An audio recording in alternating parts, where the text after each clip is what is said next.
आबनाए Hormuz पर एक और बहरी जहाज़ को प्रोजेक्टाइल से निशाना बनाया गया। खबर एजेंसी के मुताबिक आज आबनाए हुर्मुज़ पर निशाना बनने वाले बहरी जहाज़ों की तादाद 3 हो गई।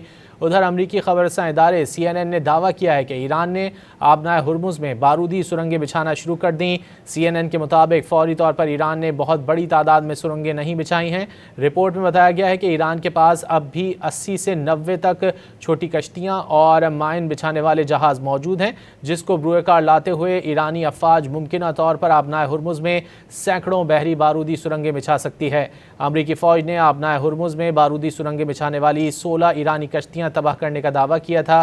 सैंडकॉम के मुताबिक 10 मार्च को ईरानी बहरिया के जहाज़ों को निशाना बनाया गया, जिनमें 16 बारूदी सुरंगों की कश्तियां भी शामिल हैं। अमरीकी सदर डोनाल्ड ट्रंप ने आबनाए हुर्मुज़ में बारूदी सुरंगें बिछाने की कोशिश पर मजीद कार्रवाइयां करने का ऐलान किया था।